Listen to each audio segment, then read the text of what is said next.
Hello everyone. Welcome back.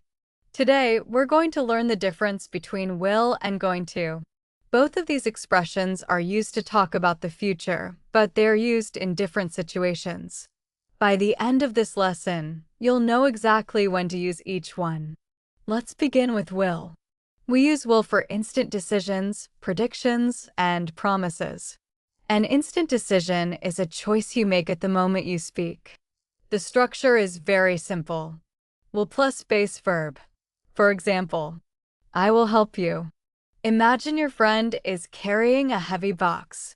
You see them struggling and you immediately decide to help. You say, I will help you. That decision was made right now. Here's another example. I will call you later. This is a promise about the future. We also use will for predictions when we are simply giving our opinion. For example, I think it will rain tomorrow. You don't have any special evidence.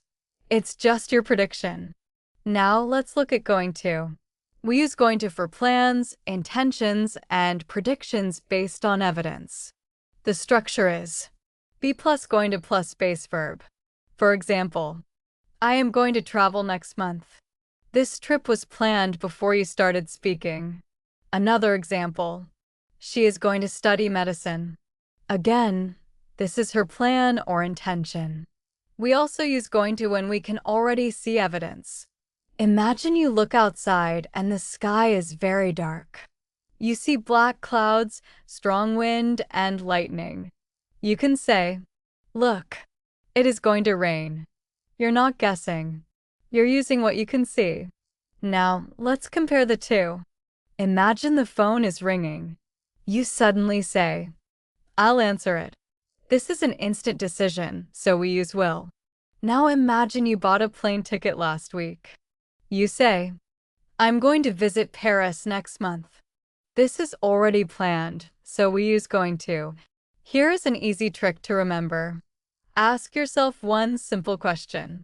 Did I decide right now? If the answer is yes, use will. Did I plan it before now? If the answer is yes, use going to. Let's practice together. Which sentence is correct? My bag is too heavy. I'll carry it for you. Excellent. The decision is made immediately. Now try this one. I bought concert tickets yesterday. I'm going to see my favorite band this weekend. Perfect. It was planned before speaking. One more example. Look at these dark clouds. It is going to rain. That's right. You have evidence. Now compare it with, I think it will be a great year. This is simply your opinion or prediction. So remember these simple rules. Use will for instant decisions, promises, and predictions based on your opinion. Use going to for future plans, intentions, and predictions when you have clear evidence. The more you practice these two future forms, the more natural your English will become. Thanks for watching and keep practicing English every day. See you in the next lesson.